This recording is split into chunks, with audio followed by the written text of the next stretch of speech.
So little about the research motivation. So we all know from evidence from various domains that human factors play a critical role in the adoption of AI AI technology by the end users.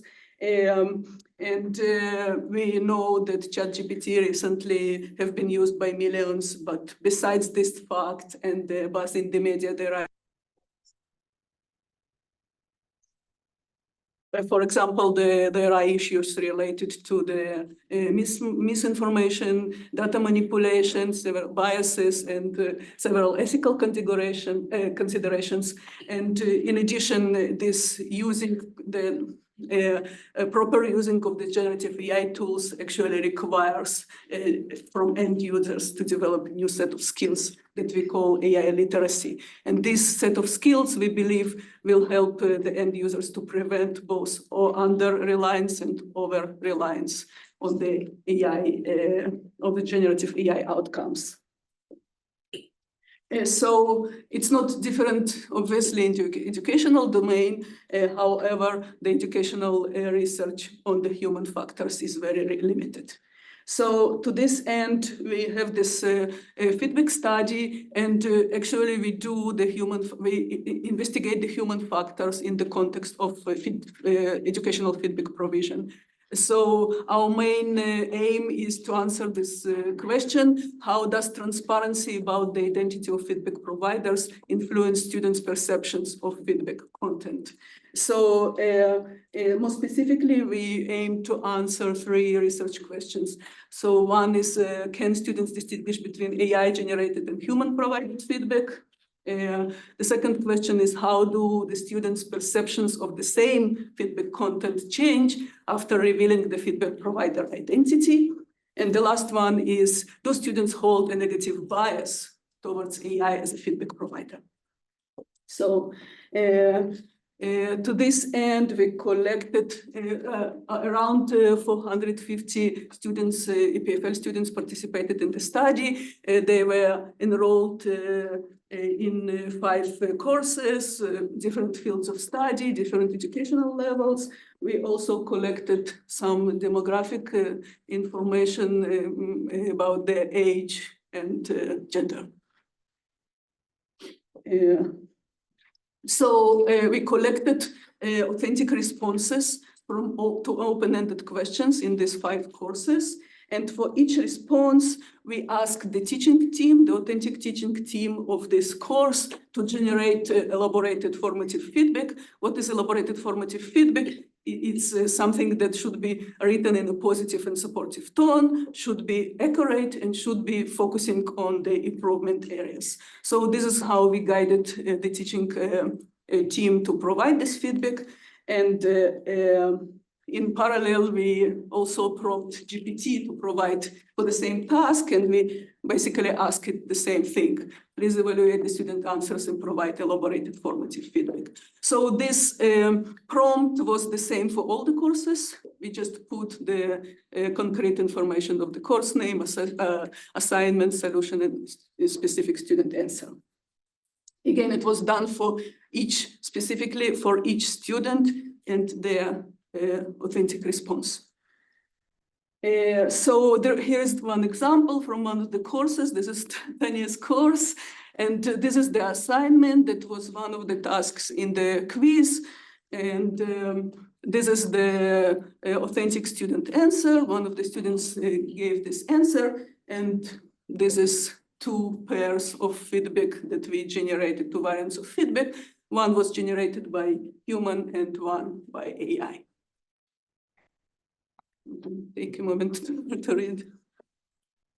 Did you, sorry, the AI feedback, was it checked for correctness? I'll comment on it, but yes, okay. It was, but not thoroughly. Like we did some check. We just checked that there are no hallucinations and there are no like big problems, but we don't. It was specifically the idea not to check it for the correctness, because we wanted to check student perceptions about the authentic feedback that AI provides without human in the loop.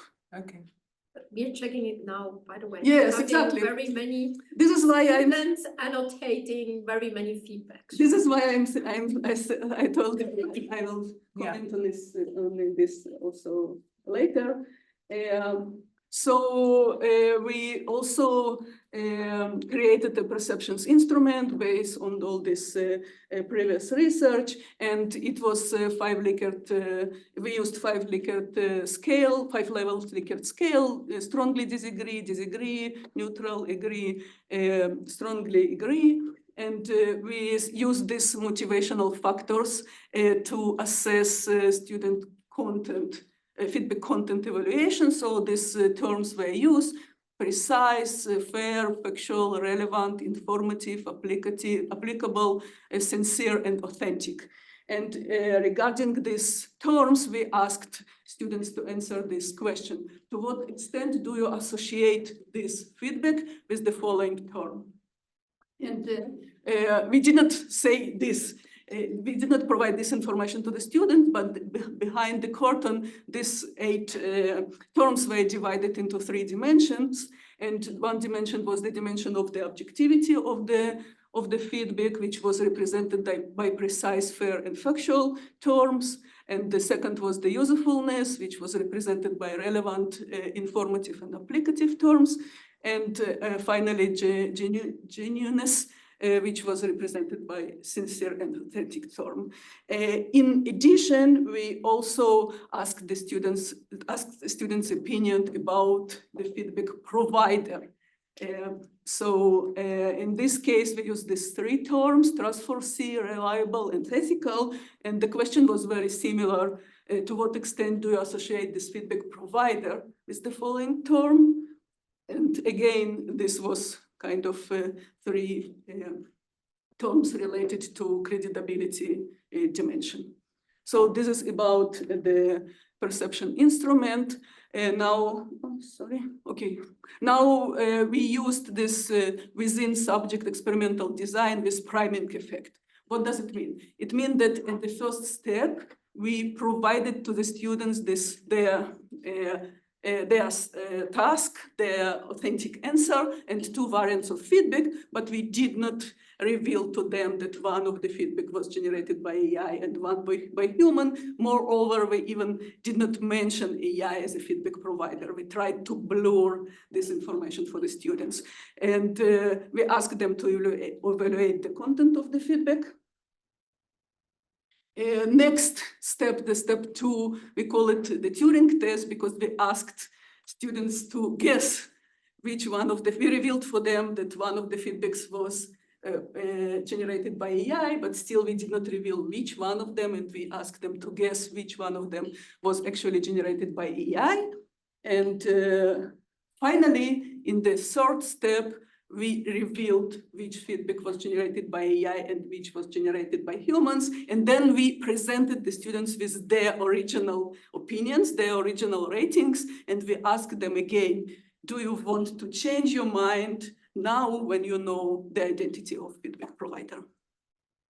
And in addition, we asked them to evaluate the feedback provider, AI as a feedback provider and human as a feedback provider. And this step, the step 3, we call it informed evaluation, because the students knew the identity of the feedback provider. So to the results. So as per the first research question, the students' ability to pass Turing test did not depend on their age or gender. However, it depended on the course. We think it's because there were different tasks, the task and the course, the different content, context, and we think that maybe the ability of AI to generate useful or human-like feedback was different depending on the task. And basically, this is the distribution of number of students who failed and passed Turing test by the course.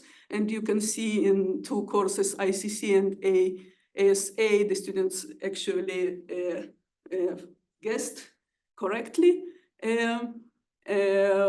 what was the feedback provider, but in 3 other courses, they failed to guess who provided the feedback. So this number of students, which is near equal in both bars, actually indicate kind of random choice. Okay, as per the second research question, what you can see here in the light purple is the AI scores, in the dark purple are the human scores, and this is the scores in the blind condition. So you can see the scores were very similar in the blind condition. So when the students did not know who the identity of feedback provider, actually they scored the feedback very similar on all the dimensions. But the picture was different actually when we informed the students about the identity of feedback provider. They changed their mind, and they changed their mind in a specific way. Yes, they improved the scores of the humans, and they decreased the scores of the AI. And so from this we can conclude, this is what I just said, but it was interesting also to see if this kind of tendency or correlation depends on other factors in the study. So we also studied if it depends on the age, course, gender, and also if they failed or passed the Turing test. And what we found that there were no correlation with the gender, course, and age. However, there was a correlation with their ability to guess correctly who the feedback provider. And in this case, the same tendency in this case. After we revealed them the information about feedback identity, they reduced their scores for AI, they increased their scores for human in both cases. But what was interesting, you see those who failed Turing test, those who actually were not able to distinguish between AI and human, they consistently, they rated significantly higher the AI as a AI generated feedback. However, in the case of Turing test was passed, so they kind of knew to distinguish, the picture was different. So it's not the final results, but it's kind of interesting observation to know, and we are working somehow to understand why it was happening. As per the third research question, we obviously, here we ask them to evaluate their trust in AI and human as a feedback provider, and we can definitely see that the AI, like the light purple, is much lower, significantly lower. The AI as a feedback provider got significantly lower scores than the humans. Can I ask you? Yeah. Why did you not ask that also in the blind condition? This was asked in the blind condition. Why we did not ask it in the blind condition? I think it was not related to their knowledge of the content of the feedback. It was related to the feedback provider, and we did not want somehow to reveal the information that one of the feedback is AI. We wanted somehow, because we presented it in a way, actually, we are trying to evaluate two different pedagogical approaches. Please help us. Like, here are two different types of feedback, or two different feedbacks for your solution. I think it was like we are trying to improve feedback. Yeah. And here are two different feedbacks. I think it was not even pedagogical, right? But here are two different feedbacks. Can you look at them and evaluate them for us? Yes, we did not. You could have pretended that they were both coming from people. Yes, we kind of did it. We kind of did it, yes. I think we didn't write it, but yeah, we thought about that. I think most people assumed that they were both coming from people, even though the very detailed informed consent sheet would have given a hint that their data is sent to OpenAI, which means that they could have guessed, but I think most students did not. Because it was a link to the very detailed sheet. I think no one must have opened that sheet. It's about none of them But- opened. But I think we first discussed this study design where we said we could do it the other way, where we pretend both are from people or both are from AI, Right. and then it's not necessarily Yes. true. So we decided this time not to prime them, but The priming effect was about not revealing the Right. information about the provider. Yes. I was thinking when Piaget, the pedagogue, Yes. psychologist, was doing experiments with kids, and he would ask, is there more water here or there? And the kids do it wrong. And then he asks again. And so you have an ask, re-ask Yes. type of Exactly. situation. And I wonder if the subjects are not adapting their choice in a way to fulfill maybe the expectations you might have. I've shown you these two feedbacks. Now Yes. you said both are equally well. There is one from AI, and so Yes. in a way you almost have to adapt. Uh, And I was wondering if it would be in the future, maybe another way would be to counterbalance the order in which you have your two exposures. In one way, you could start by saying there is one from AI, one from humans, and then one where you have two feedbacks and you don't tell. Mhm. And that way you could actually see maybe the how they revise their choice. so would you do it in between subject study or still within subject? I would do Because you between, cannot, because you cannot do the blind after, so you would do between subjects. Yes, also. we did within subject, yes. having a different order in two Yes. separate groups of people, maybe. Mhm. Yeah. So the students definitely prefer humans as feedback provider source and trust them more. I think there's maybe another variable that influences whether they detect a feedback as AI or not, which is like a confound, because they're not all judging the same feedback strikes. They give a response and then they get a feedback to that. So each participant basically sees something different. Yes, And I'm sure that some of the feedback Exactly. are qualitatively more like humans, correct, and others might be more ChatGPT. correct. I'm wondering if you want to have like external evaluation. That's what Yes. we're doing now. Yes, on the next slide. Maybe, That's a good point, that's what Yeah. we thought. I think this is on the next slide, yes. I like this point. So based on this, for around 450 EPFL student responses in real learning environments, we conclude based on our data that students' ability to guess feedback provider depended on the context. And in addition, students who failed the Turing test preferred in the blind condition AI feedback, but the students who passed the Turing test preferred the human feedback. The feedback provider identity disclosure influenced the perceptions. They increased after we revealed the information about the feedback provider, they increased the scores of human feedback and decreased the scores of AI feedback.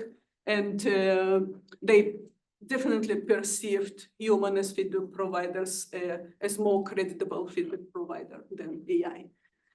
And actually, our main takeaway from this is there are a lot of non-technological challenges involved in the adoption of AI technology, because the quality is definitely the big player in the game, but still, besides the quality, there are other things like psychological, like trust, like I don't know, other human factors that can influence students' willingness to adopt AI technology as feedback provider.